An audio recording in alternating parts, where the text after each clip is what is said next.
This image of salt that Jesus uses in our gospel is a very interesting one, I think. I'm sure you knew this, but I only learned recently that pure salt never expires.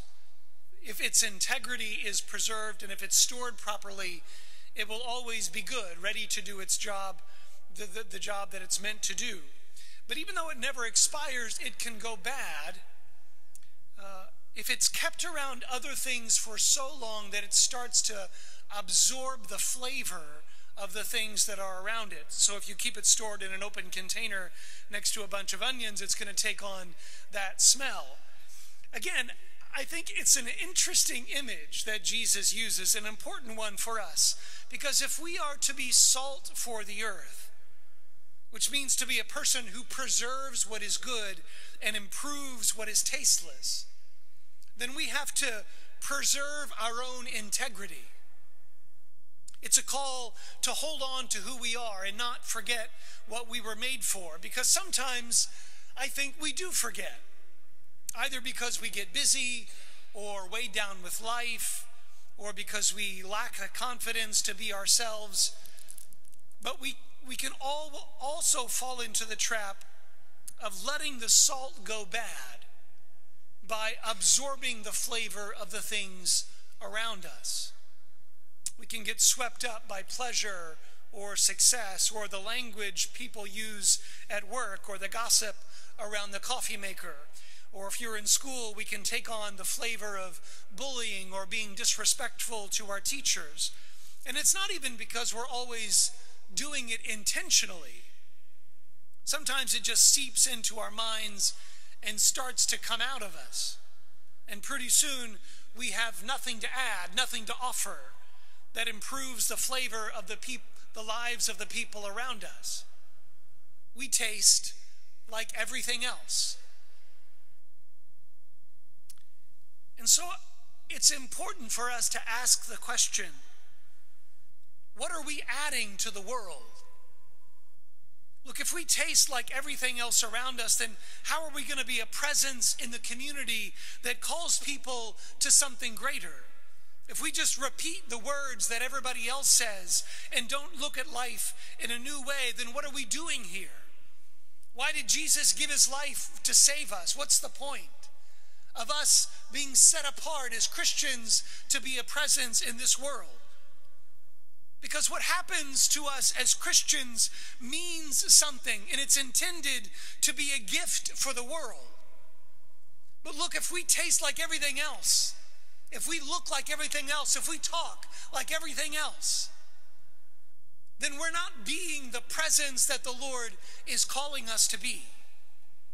And this is why Jesus adds, you are the light of the world. We're not meant to blend in with the world. We're meant to stand out and to bring to light things that are hidden in darkness. And so Isaiah says to us in that first reading, share your bread with the hungry, shelter the oppressed and the homeless, clothe the naked when you see them, and do not turn your back on your own. And I think we all know this. Like, we all know that that's what we're supposed to be doing. Like, this isn't anything new to us. But then he says, then if you do these things, then your light will shine forth like the dawn, and your wound will quickly be healed. This is really interesting. Isaiah indicates that not only will our light be seen by others and remind people of their dignity and restore what was lost to the darkness, but our wound will be healed. Our brokenness will be healed.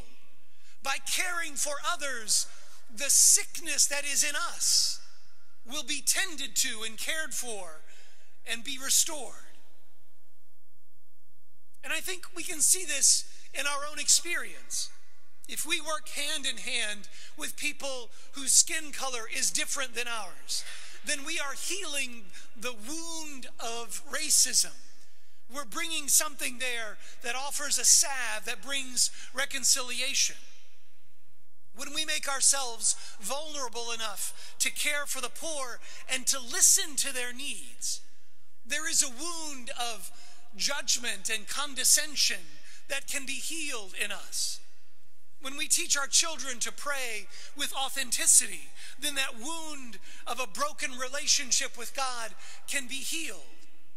The more we go out, the more we offer to others what we ourselves have been given, the more quickly that wound that is in us will be restored and brought to a place of healing and hope. This is kind of like the bonus of bringing the light of Christ to the world, that when we bring and present that light, then we also get to see it for ourselves. We don't serve because we're great or because we're better than everyone else. We serve because we have the same need as everyone else around us.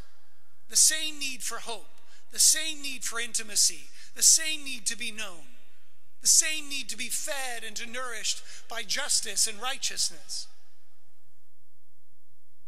And so, when the Lord calls us to go out and to tend to the needs of our brothers and sisters, it's not because we're better.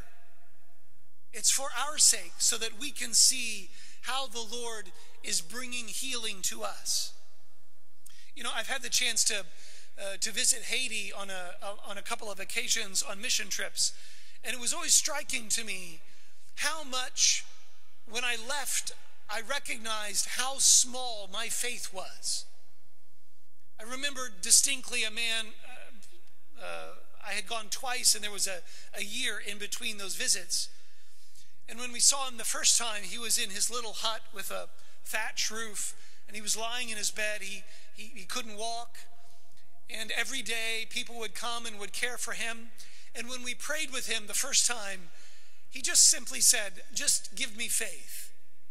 Like, not walk, not help me to care for myself, just give me faith.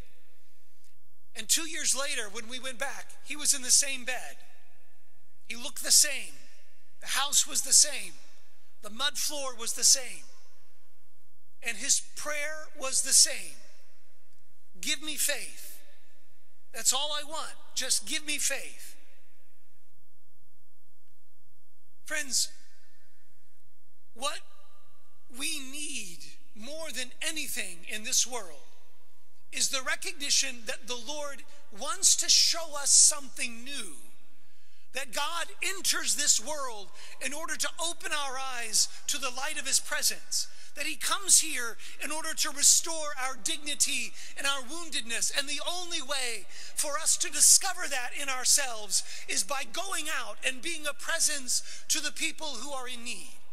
Because only then can we recognize our neediness and the wound that is in us that needs to be healed. And so let's go. Let's go. Let's not stay hunkered down in ourselves with our own brokenness. Let's not stay in our own little Catholic ghetto thinking that we're better than everyone else. We have a wound that needs to be healed, and it can only be healed by Jesus. And the only way to discover the presence of Jesus alive and present among us, other than through the sacraments, is through our ministry to others. This isn't about what we have that's so great.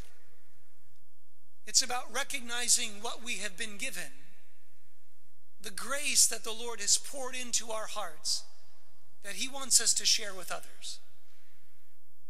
And so let's ask the Lord today to fill our hearts with great courage, with a recognition of our woundedness, so that in our service we can recognize the Lord present and recognize how he's tending to us, we who are in such great need of his healing.